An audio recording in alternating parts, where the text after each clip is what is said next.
各位，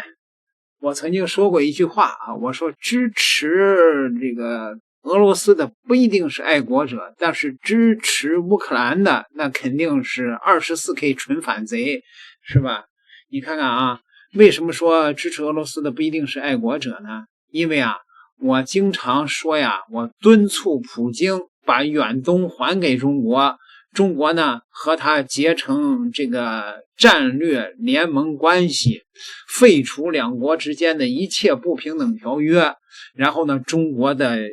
成建制的军队装备就可以保住俄罗斯啊，然后拿下欧洲的沃野千里，这对普京来说唯一的生路。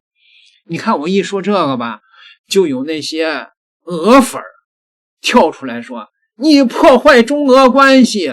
你看他爱俄罗斯胜过爱中国，你说这些人他是爱国者吗？啊，当然了，这里头有这个大部分都是底层的那种精神病啊，是吧？这个我是说这个意思，明白吗？这个关于俄乌战争，我的老粉丝都知道啊，我精确的预言了普京在2023年啊将会对乌克兰展开进攻，他2022年就干了，而且呢，一开始我也精确的预言了普京的攻势只能维持1年半，结果他维持了10个月就打不下去了，对吧？我从这个战争一开始我就告诉普京，我说以你的力量打不过北约33国，你必须得把远东还给中国，让中国下场才行。这个战争现在打了4年了，是两个国家现在在中国的眼里边就是两个菜鸡在互啄，死了上百万的人，到现在呢根本推不动，还是最开始的那些土地，普京现在已经打不动了，明白吗？前2天的消息是乌克兰又获得了900亿欧元史上最大的一笔贷款，那这笔贷款是欧盟给的，那位说呢，欧盟为什么给这900亿啊？欧盟就是要把普京慢慢的给放血耗死到俄乌战场上，让俄罗斯2次解体。那位说呢，俄罗斯的经济后边不是有中国吗？中国只能是侧面提供一些这个合作呀，没有必要趟这滩浑水啊，对吧？中国有什么好处啊？除了买点能源之外，那你不拿远东抢过去的土地来换，中国凭什么下场啊？是不是这个问题啊，各位？现在普京到了生死一线的时候了，那有人说你又夸张，如果不立刻采取金融经济措施，到了秋季，俄罗斯就会面临1917年发生的事情。这句话不是美国说的，不是乌克兰说的，而是在4月21号在俄罗斯国家杜马的会议上，共产党党团领袖久加诺夫说的。1917年的一年，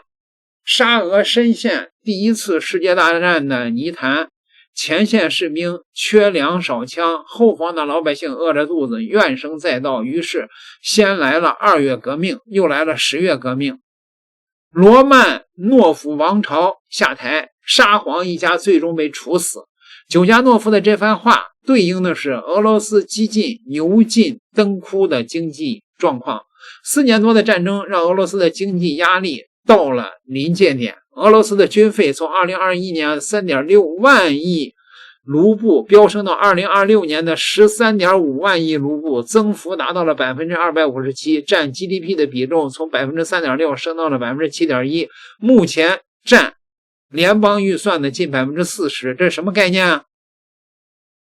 一般国家这个比例也就是1%到 2%， 欧洲大部分国家目前刚到 2%， 川普要求他们提到 5%， 大家都已经哭爹喊娘了。 40% 意味着经济完全围绕着战场转，经济发展、教育福利有些基本上顾不上了。不仅如此，仅今年的头2个月，俄罗斯的预算赤字已经达到了全年额度的 90% 以上，意味着今年的赤字远远会超过预期。3月5号的时候，俄罗斯经济发展部的部长向国家杜马汇报经济的时候承认，俄罗斯的经济自2023年的3月份以来首次进入收缩，2026年1月份的 GDP 同比已经下降了 2.1%。雪上加霜的是，乌克兰近期频繁的攻击俄罗斯的油气出口设施，正在一点点的抽干俄罗斯的战争血液。先是在4月初打击了位于波罗的海的2个港口，这2个港口原本支撑着 40% 的俄罗斯的原油出口，现在被炸到接近瘫痪。接着在4月中旬出动上百架无人机，袭击了俄罗斯8个地区，扫荡了俄罗斯的能源生命线、炼油厂、输油管道、石油产业经历了一场前所未有的精准失血，损失最惨重的是炼油厂，大火持续烧了42个小时那么火灾产生的浓烟在距离80公里的地方都清晰可见。俄方动用了数百名消防人员，50多台设备，奋战了3天才将大火控制住。这家炼油厂是俄罗斯10大炼油厂之一，年加工能力超过1200万吨，占俄罗斯全国石油加工能力的 10% 以上。正因为经济压力很大，俄罗斯的官方开始打有钱人的主意。3月27号，多家知名的媒体都报道称，普京向俄罗斯的寡头索要数十亿美元的战争捐款。尽管俄罗斯的官方称寡头们是自愿的，是他们主动提出要捐款，但稍微了解一下你就会明白，俄罗斯的寡头们没有不自愿不主动的权利。这也是普京执政20多年以来第一次直接向商界巨头们开口。俄罗斯的经济困境由此可见一斑。再看战场上当然了，乌克兰和俄罗斯纷纷都宣布取得了这个辉煌的战绩，但是呢，双方其实叫你争我夺反复拉锯。俄罗斯和乌克兰还在僵持，没有单方面的进展，大伙明白了吗？所以说现在的这个仗，俄罗斯几乎是打不下去了。你同意我的这个判断吗，各位？那有人说你说的也太悬了吧，然后呢，这个乌克兰也没打到莫斯科，不是那个意思。我说俄罗斯打不动了是进攻不动了，他实现不了普京的战略目标了，你明白吗？雪上加霜的是，现在那个马斯克也把那个俄罗斯私自走私的那些星链都给停下了。那俄罗斯自身的通讯能力那是有大问题的。所以说现在呢，这个无人机呢，乌克兰方面也是突飞猛进，而俄罗斯这边呢没啥进展。4月13号的时候乌克兰宣布实现了人类战争史上无人系统攻占敌方阵地，无人机机器人一起上，然后呢零损失，然后还夺下了阵地，俄罗斯的士兵向着机器人投降了。乌克兰现在吹嘘说自己是顶尖的无人机大国。2022年的时候，乌克兰所有的无人机都来自于中国，到了2026年已经完全可以制造，完全不依赖中国的无人机了，产量而且是突飞猛进。现在还想出口伊朗呢，人家的无人机还想出口伊朗呢，各位咱们有一说一不吹不黑这个事情，对吧？所以现在的这场战争，俄罗斯可以说已经到了强弩之末了。我说这个话你们同意吗？你说普京现在还有什么家底儿？除了核武器以外，核武器肯定是不能动的，对吧？那俄罗斯还有什么家底啊？再这样拖下去的话，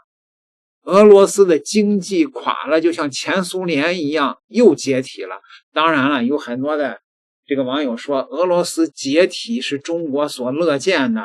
那不趁机把远东就拿回来了吗？我其实并不这么认为，我认为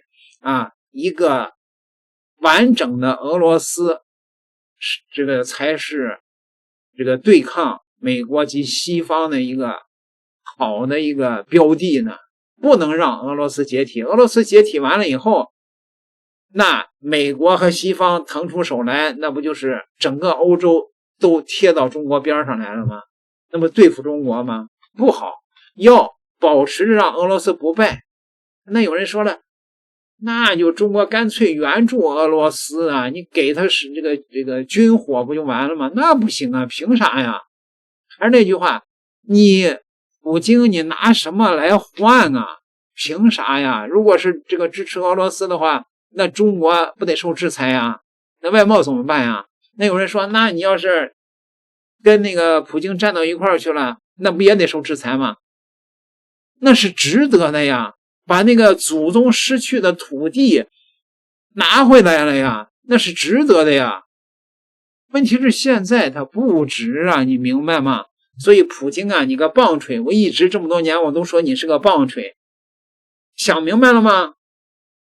你现在唯一的活路就是把远东还给中国，跟中国签军事联盟条约，你才能活下去啊！不然的话